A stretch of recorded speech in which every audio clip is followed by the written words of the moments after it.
여호와께서 모세에게 이르시되 아침에 일찍이 일어나 바로 앞에 서라. 그가 물 있는 곳으로 나오리니 그에게 이르기를 여호와께서 이와 같이 말씀하시기를 내 백성을 보내라. 그러면 그들이 나를 섬길 것이니라. 내가 만일 내 백성을 보내지 아니하면 내가 너와 내 신하와 내 백성과 내 집들의 파리떼를 보내리니 애굽 사람의 집집에 파리떼가 가득할 것이며 그들이 사는 땅에도 그러하리라. 그날에 나는 내 백성이 거주하는 고센 땅을 구별하여 그곳에는 파리가 없게 하리니 이로 말미암아 이 땅에서 내가 여호와인 줄을 내가 알게 될 것이라. 내가 내 백성과 내 백성 사이를 구별하리니 내일 이 표징이 있으리라 하셨다 하라 하시고 여호와께서 그와 같이 하시니 무수한 파리가 바로의 궁과 그의 신하의 집과 애굽 온 땅에 이르니 파리로 말미암아 그 땅이 황폐하였더라. 바로가 모세와 아론을 불러 이르되 너희는 가서 이 땅에서 너희 하나님께 제사를 드리라. 모세가 이르되 그리함은 부당하니이다. 우리가 우리 하나님 여호와께 제사를 드리는 것은 애굽 사람이 싫어하는 바인즉 우리가 만일 애굽 사람의 목전에서 제사를 드리면 그들이 그것을 미워하여 우리를 돌로 치지 아니하리이까.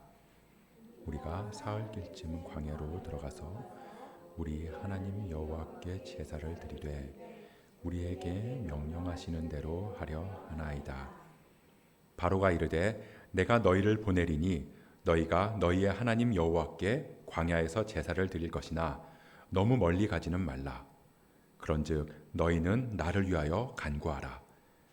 모세가 이르되 내가 왕을 떠나가서 여호와께 간구하리니 내일이면 파리떼가 바로와 바로의 신하와 바로의 백성을 떠나려니와 바로는 이 백성을 보내어 여호와께 제사를 드리는 일에 다시 거짓을 행하지 마소서 하고 모세가 바로를 떠나 나와서 여호와께 간구하니 여호와께서 모세의 말대로 하시니 그 파리떼가 바로와 그의 신하와 그의 백성에게서 떠나니 하나도 남지 아니하였다. 함께 읽습니다. 그러나 바로가 이때에도 그의 마음을 완강하게 하여 그 백성을 보내지 아니하였더라. 아멘. 여러분들 혹시 세일 체증이라는 말 들어보셨나요? 세일 체증. 이 백화점들이 때마다 기간을 정해서 정기 세일을 하는데요. 그 세일 기간이 되면 도심에 있는 백화점 주변에 차들이 많아지잖아요. 그래서 정체가 된다는 거예요. 이 백화점 주차장에 들어가려고 길에 차들이 줄지어서 서 있다 보니까 백화점 주변에 차들이 얽히고 설켜서 길이 막히는 거죠. 그래서 백화점 세일로 인한 교통체증, 그걸 줄여서 세일 체증이라고 부른대요. 저도 예전에 이 백화점 세일 기간에 백화점을 몇 번 가본 적이 있지만 주차하기가 정말 힘들어요. 한참을 길에서 기다리다가 주차장 입구까지 겨우 도착을 하는데요. 그럼 거기서 끝이 아니죠. 이 주차요원들이 차를 계속해서 지하 2층, 지하 3층, 지하 4층 그렇게 계속 밑으로 안내를 해요. 그러다 보면 주차장 입구에서부터 주차하는 데까지도 상당히 많은 시간이 소요됩니다. 그렇게 오래 기다리다 보면 뭐 쇼핑이고 뭐고 그냥 다 그만두고 그냥 집에 가고 싶다는 생각이 들거든요. 근데 그렇게 장시간을 주차하는 데 시간을 보낸 것도 억울한데 그것보다 더 억울하게 만드는 게 있어요. 그게 뭐냐면 나는 주차하느라고 1시간 가까이를 길에서 보냈는데 어떤 차들은 그냥 백화점 입구에다 차를 딱 대니까 주차요원들이 알아서 차를 차문도 열어주고 알아서 차를 주차해주더라는 거예요. 그리고 주차장으로 들어가는 라인부터가 다르거든요. 일명 VIP 고객입니다. 요즘에는 보니까 이 VIP도 등급을 여러 개로 나누고 이름도 굉장히 고급진 이름으로 부르더라고요.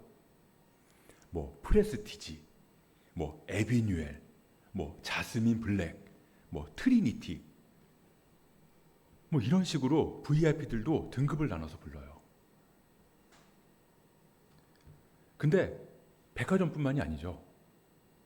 요즘에는 은행에 가도 그래요. 요즘에는 은행에 가면 뭐 지폐나 동전교환 같은 업무를 잘 안 해주잖아요. 그나마 해주는 곳도 그런 업무를 해주는 시간대를 정해놓고 해요.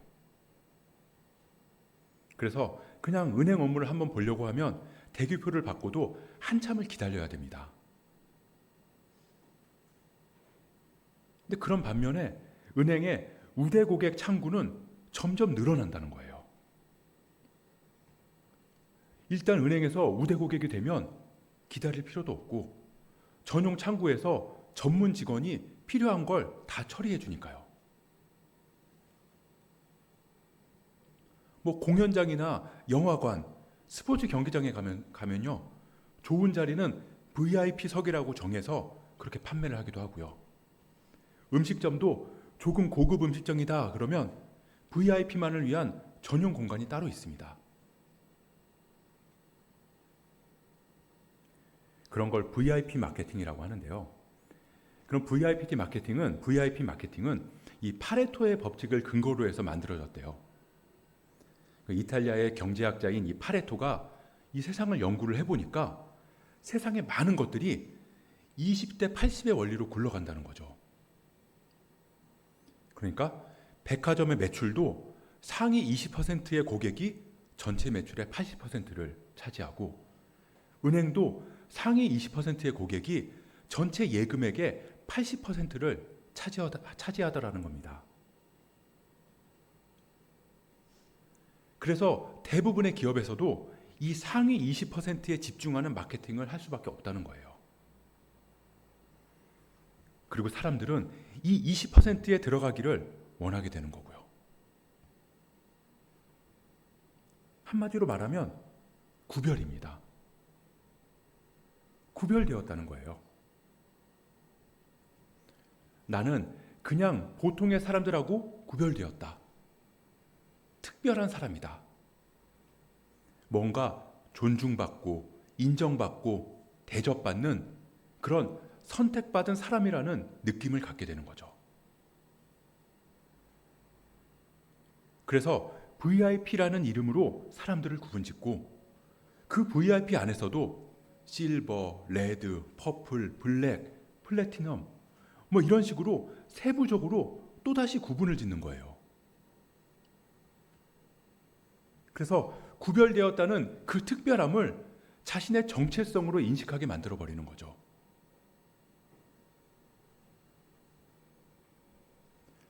지금 이스라엘 백성들은 애굽에서 살고 있어요. 요셉이 애굽의 총리가 되면서 야곱의 모든 가족들이 이스라엘로 내려갔잖아요. 그리고 그때부터 430년 동안 이스라엘은 줄곧 애굽에서 살아가고 있는 거죠. 근데 이스라엘은 애굽에 내려가서 애굽 전 지역에 흩어져서 산 게 아니에요. 고센이라는 지역에 몰려서 살았거든요. 창세기 46장 34절을 보면요. 당신들은 이르기를 주의 종들은 어렸을 때부터 지금까지 목축하는 자들이온데 우리와 우리 선조가 다 그러하니이다 하소서. 애굽 사람은 다 목축을 가증히 여기나니 당신들이 고센 땅에 살게 되리이다. 이스라엘 백성들. 뭐 백성들이라고 해봐야 당시에는 70명 정도 됐는데 그렇게 고센 땅에서 옹기종기 모여 산 거예요. 근데 보통은 우리나라도 그렇고 아무리 집성촌이라고 해도 시간이 지나면서 여러 사람들이 이렇게 섞여서 살게 되잖아요. 근데 고센 땅은 400년이 넘도록 이스라엘 사람들만 살아 있었다는 거예요. 왜냐하면 거기는 목축을 하는 곳인데 애굽 사람들이 다 목축을 가증하게 여겼다는 거죠. 그러니까 애굽 사람들은 고센 땅에 안 간다는 거예요. 한마디로 말하면 구별된 땅인 거죠. 근데 어떻게 구별됐냐? 뭐 VIP나 우대 고객 같은 구별이 아니라 가증한 땅, 멸시받는 땅, 천대받는 사람들로 구별되었다는 겁니다. 얼마나 힘들겠어요. 요즘에도 그러잖아요. 뭐 초등학생들이 자기들보다 못 사는 사람들을 무시하면서 뭐 엘사, 휴거 이런 얘기들을 한대요. 뭐 에이 설마 이런 생각이 들 정도로 말도 안 되는 세상이 돼버렸는데 당시 이스라엘 사람들은 그보다 더했다는 거죠. 어딜 가도 대접 못 받고 속된 말로 개무시를 당했다는 겁니다. 근데 그렇게 구별된 고센 땅을 보고 하나님께서는 이렇게 말씀하세요. 오늘 본문 22절을 한번 볼까요? 오늘 본문 22절 제가 읽어볼게요.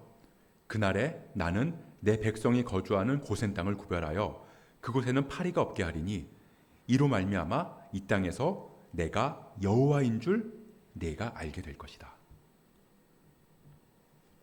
내가 내 백성이 거주하는 고센 땅을 구별하겠다 말씀하시는데 이로 말미암아 이 땅에서 내가 여호와인 줄을 내가 알게 될 것이다. 구별됨으로 말미암아 내가 여호와라는 걸 알게 될 거다. 한마디로 하나님께서 고센 땅을 구별하신 이유는 이스라엘, 애굽, 모든 세상 그리고 지금 성경을 읽고 있는 우리에게까지 여호와 하나님이 참 하나님이심을 알게 하기 위해서라는 거예요.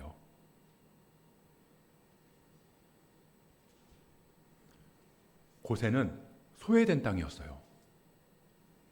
더럽고 가증한 땅이었다고요. 근데 하나님께서 그것을 구별하신 거죠. 하나님께서 구별하셨다는 건 택하시고 붙잡아 주셨다는 뜻이거든요. 방금 같이 봤던 22절 말씀에 그날에 나는 내 백성이 거주하는 고센 땅을 구별하여 여기서 구별하다에 쓰인 단어가 동일하게 쓰인 곳이 시편 4편 3절이에요. 시편 4편 3절 한번 같이 읽어볼까요? 시작. 여호와께서 자기를 위하여 경건한 자를 택하신 줄 너희가 알지어다. 내가 그를 부를 때에 여호와께서 들으시리로다. 이 택하셨다, 구별하다 이게 동일한 뜻이라고요. 그러니까 구별하셨다는 건 택하셨다는 거예요. 내가 너를 지명하여 불렀나니 너는 내 것이라. 하나님께서 택하셔서 넌 내 백성이야 꽉 붙잡아 주셨다는 겁니다. 그러니까 그곳이 아무리 더럽고 가증한 땅이라 하더라도 거룩하신 하나님이 구별하시는 순간 그곳은 거룩한 땅이 되는 거예요.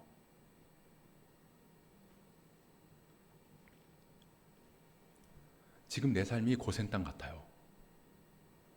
소외되고 멸시받고 천대받아요. 손가락질 받기도 하고요. 세상은 그런 나를 세상의 기준으로 구별하거든요. VIP가 아니면 다 소외시켜요. 그래서 우리도 세상의 기준에 미치지 못하면 소외됐다고 생각하고요. 낙오했다고 생각하게 돼요. 그게 세상의 구별이니까요.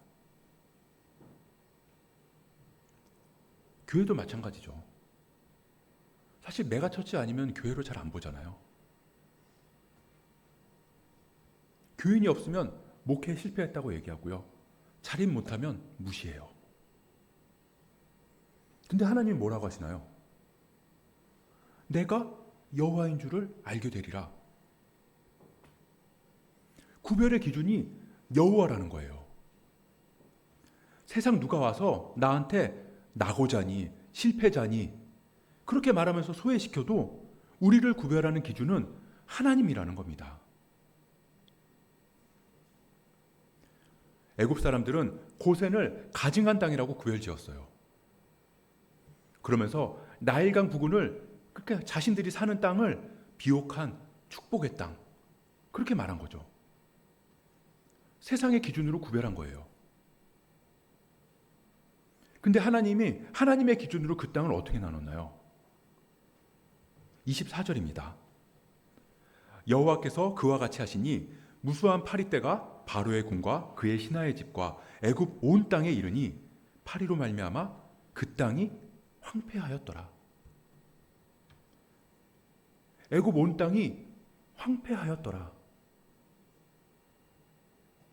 아무리 세상이 세상의 기준으로 자기들끼리 특별하다고 성공했다고 그렇게 구분지어놨다 하더라도 하나님의 구별하심이 없으면 결국 그곳은 황폐한 땅이 될 뿐이라고요. 반면에 세상이 아무리 낙오했다고 실패했다고 망했다고 말해도 하나님의 구별하심이 있으면 그곳은 하나님이 거하시는 거룩한 생명의 땅이 된다는 겁니다. 그게 복음이에요. 그게 우리에게 주어진 복음이라고요. 내 삶이 죄로 인해서 망가지고 어그러져 있어요. 그래서 내 안에는 너무나 가증스럽고 추하고 더러운 그런 마음이 가득한데, 그럼에도 그런 나를 하나님께서 택하셔서 꽉 붙잡아 주셨어요. 그게 구원이잖아요. 그럼 그때 이스라엘 백성들이 뭘 했나요? 하나님께서 고센 땅을 구별하시는 데 필요한 어떤 일을 했죠? 이스라엘 백성들이 기도하고 예배했나요? 하나님께서 황폐해진 이 애굽 땅에서, 애굽 온 땅에서 고센 땅을 구별하실 때 이스라엘 백성들이 한 거라곤 그저 어리둥절, 그냥 멍하니 보고만 있었잖아요. 이게 뭐야? 왜 저기는 파리떼가 가득한데, 그래가지고 다 황폐해졌는데 여기는 왜 파리떼가 없지? 무슨 일이래? 나도 잘 몰라.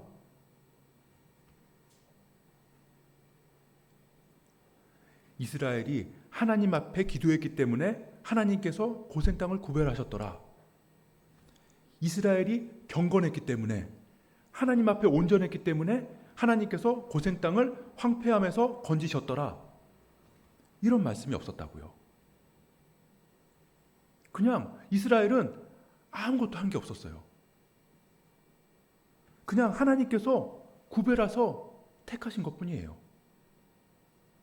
왜요? 몰라요.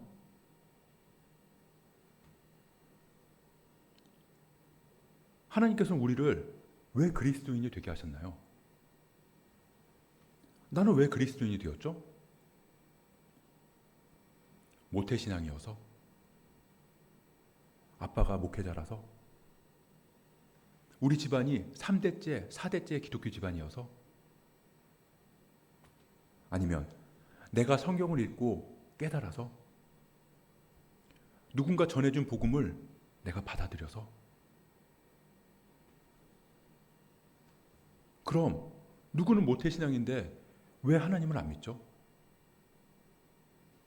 누구는 아버지가 목사님인데 왜 하나님을 버리고 떠나가나요?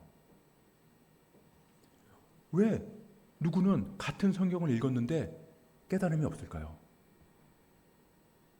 왜 전도하는데 누구는 복음을 받아들이고 누구는 받아들이지 않는 걸까요?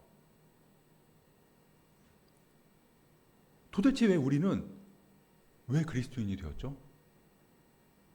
어떻게 그리스도인이 되었어요? 몰라요. 그냥 하나님이 택해 주신 거예요. 나는 아무것도 한 게 없는데, 나는 그냥 가증한 땅에서 더럽게 추하게 그렇게 소외된 채로 살아가고 있었는데, 어느 날 갑자기 서서 보니까 황폐해진 땅에서 여기만 구별되고 여기만 생명이 있는 거예요. 왜 그런지 나도 모르겠어요. 내가 왜 구원받았는지 모르겠다고요. 그래서 구원은 은혜예요. 은혜. 내가 한 게 아무것도 없는데 주어졌거든요. 자격도 없고 이유도 없는데 엄청난 선물이 주어진 거예요. 하나님, 왜 저한테 이런 선물을 주시는 거죠? 내가 널 택했으니까. 내가 널 구원하기로 택했으니까. 내가 널 사랑하기로 택했으니까. 이유는 그거 하나예요. 근데 우리는 끊임없이 신앙의 조건과 이유를 찾아요. 이래서 이렇게 된 걸 거야. 저래서 저렇게 된 거지. 우리가 요즘 매일 성경에서 욥기를 묵상하잖아요. 욥기를 보면 욥의 친구들 엘리바스, 빌닷, 그리고 오늘 본문에서 보면은 이 소발이 욥한테 얘기를 하는 것도 다 욥의 고난이 자신의 죄 때문이라는 거예요. 네가 고난받는 건 네 죄 때문이야. 의로우신 하나님 앞에서 깨끗한 척, 죄 없는 척 하지 마. 공의의 하나님께서 죄 지은 사람은 반드시 벌 주실 거야. 그래서 우리도 어떻게 생각하나요? 다른 사람이 어려움에 빠지면 뭐라고 그래요? 그럴 줄 알았어. 교회 안 나오고 목사님 욕하고 그러고 다니더니 거봐, 하나님이 치신 거야. 일본에 지진이 났어요. 아이고, 하나님 안 믿고 온갖 잡신들 다 믿더니 그래, 하나님이 심판하신 거지. 예전에 우리나라 침략하고 용서도 안 구하고 회개도 안 하니까 하나님이 벌하시는 거지. 조금 민감한 얘기를 해볼까요? 세월호 사건으로 수많은 아이들이 희생됐어요. 정치인들은 그렇다고 쳐요. 근데 교회에서 신학이라는 이름으로 그게 하나님의 심판이라는 말을 어떻게 할 수 있냐고요. 작년에 할로윈 축제 때 수많은 젊은 사람들이 사망했어요. 술 마시면서 난잡하게 놀고 귀신 문장하고 귀신들의 축제에 참가했기 때문에 그것 때문에 하나님께서 벌을 내리신 거라고요? 정말 그런가요? 정말 그럴 수도 있겠죠.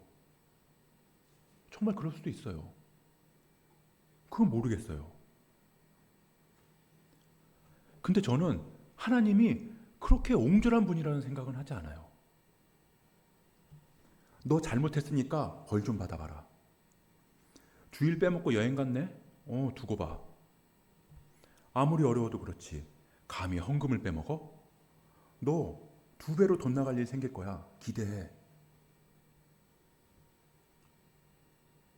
그럼 내가 지금 돈이 조금 부족하고 물질의 어려움을 겪는 거, 이거 하나님의 심판인가요? 내가 관계의 어려움을 겪어서 아픔의 시간을 지나가는 거, 이거 하나님의 처벌인가요?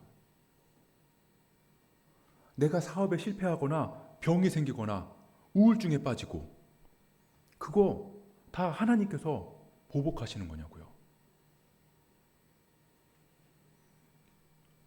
상위 20% 안에 든 사람들은 하나님의 복을 받아서 그런 건가요?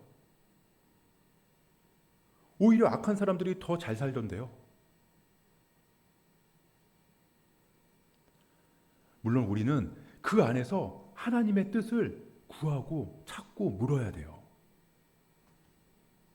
하지만 적어도 우리가 알고 있는 하나님, 우리가 경험한 하나님은 그렇게 속 좁고 옹졸한 분이 아니시라는 거예요. 만약에 그랬다면 이 땅에 살아남아 있는 사람이 누가 있겠어요? 저는 진작에 벌받고 죽었을 거예요.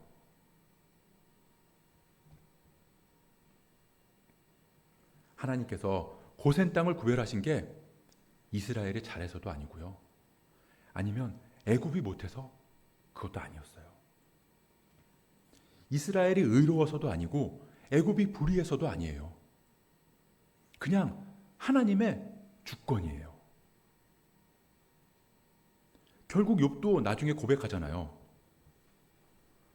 저는 잘 알지 못하면서 감히 주님의 뜻을 흐려놓으려 한 자가 바로 접니다. 깨닫지도 못하면서 함부로 말했습니다. 제가 알기에는 너무나 신기한 일들이었습니다. 그 의롭다고 칭찬받았던 욥도 하나님에 대해서 알 수 없다고 고백해요. 하나님의 주권은 아는 게 아니라 인정하는 겁니다. 고센 땅을 구별하신 것도, 나를 구원하신 것도 다 하나님의 은혜예요. 그래서 우리는 그저 그 은혜에 감사할 뿐이에요. 감사함으로 예배할 뿐이고요. 그 하나님의 부요함을 찬양할 뿐이에요. 그 복음을 전할 뿐이고요. 그냥 그렇게 그 은혜에 합당한 삶을 살아갈 뿐입니다.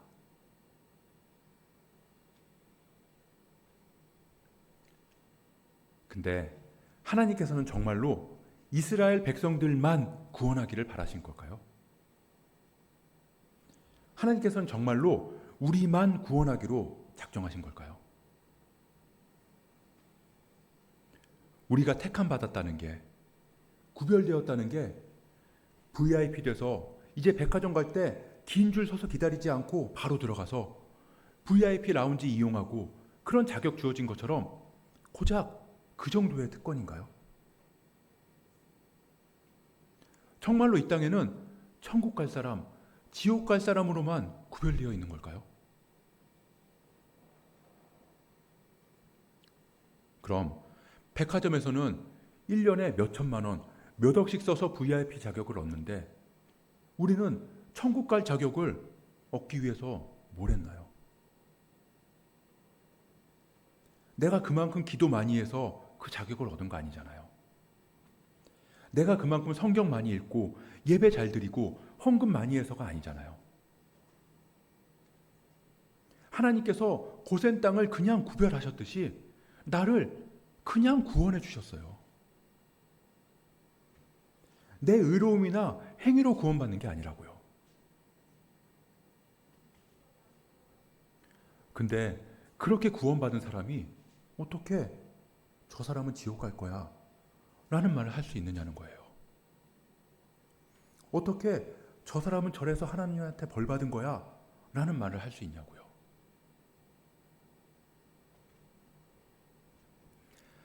지금도 이 길에 가면 쓰러져 있는 사람들이 있어요.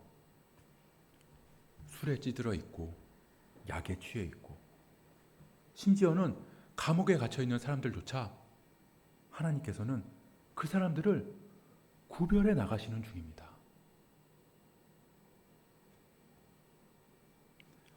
열 가지 재앙은요, 내 말 안 듣는 애굽 사람들 벌 줄 거야, 그런 옹졸한 하나님의 심판이 아니고요, 내가 결단코 단 한 사람도 놓치지 않으리라 라고 하는 하나님의 강한 의지의 표현이에요.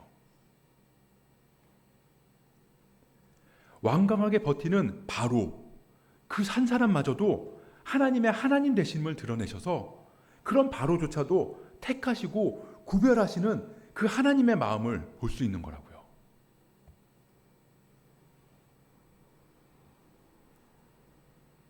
열 가지 재앙은요, 우리가 재앙이라는 이름을 붙여서 그렇지 성경에는 재앙이라는 말이 없어요. 하나님께서는 이스라엘을, 애굽 사람을, 그리고 지금 우리 단 한 사람도 포기하지 않으시는 그 하나님의 은혜를 이 10가지 기적을 통해서 베풀고 계시는 거라고요.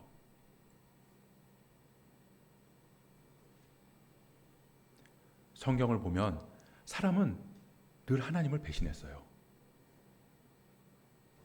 그런데 하나님이 어떻게 하시죠? 끝까지 그 사람을 다시 데리고 오시잖아요. 성경 전체의 큰 줄거리가 언약, 배신, 회복. 이게 성경의 이야기예요. 성경은 언약, 배신, 회복의 반복이에요.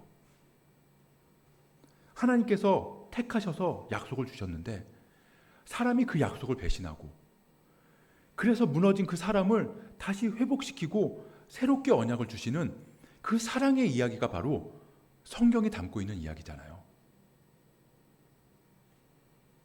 그래서 급기야 자신의 하나뿐인 아들까지 내어주심으로 우리를 향한 그 사랑을 확증해 주신 거예요. 예수 그리스도를 통해서 우리를 구원하셨다고요. 그게 구별이에요. 내가 내 백성을 구별하리니. 그래서 이제부터 너는 천국, 너는 지옥, 이게 아니라요. 이제 우리는 그저 구원받은 합당한 삶을 살아갈 뿐입니다.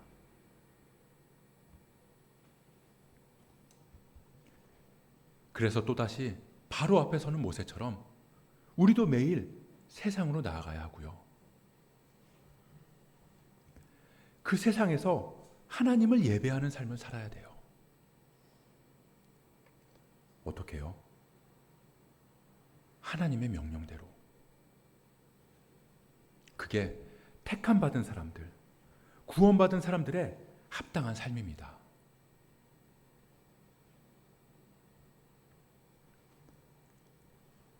고센 땅에만 머물면서 하하하 저기는 파리떼인데 우리는 없지롱. 우리 힘들게 부려먹더니 참 꼴 좋다.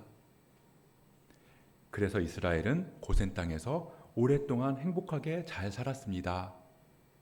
이게 아니라 날마다 바로 앞으로, 날마다 세상으로 나가서 세상에서 하나님을 예배하는 삶을 살아가는 거죠.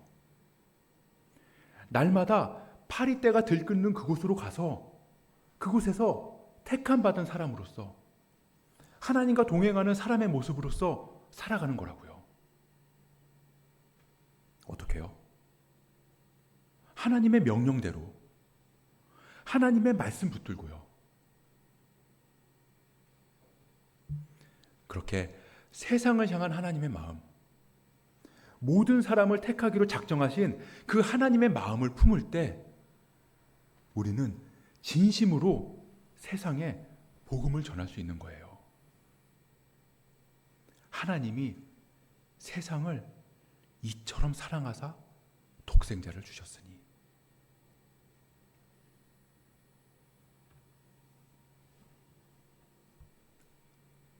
힘드시죠? 인생의 선배님 앞에서 이런 말씀 드리는 것도 그렇지만 사는 게 참 힘들어요. 그래서 때로는 주저앉기도 하고요. 때로는 숨고 싶기도 해요. 근데 괜찮아요. 지금 잠깐 쓰러져 있어도 괜찮아요. 좀 힘들어도 괜찮고, 가정에 문제가 있고 자녀가 말을 안 듣고 사업이 좀 안 풀려도 괜찮아요. 조금 소외받으면 어떻고 조금 무시당하면 어때요? 뭐 어때요? 하나님이 나의 하나님이시잖아요. 비록 나는 별 볼 일 없어도 하나님께서 나를 택해 주셨으니까 나를 콕 찍어서 동훈아 불러주셨잖아요. 우리가 그 은혜를 받았잖아요. 그러니까 우리 그 감격을 붙들고 살아가자고요. 그 은혜 안에 거하자고요. 우리는 하나님 나라의 VIP니까요. VIP는 VIP답게 당당하게 품위 있게 그렇게 우리가 세상에서 택함 받은 자녀로서 빛을 발하며 살아가기를 주님의 이름으로 축복합니다.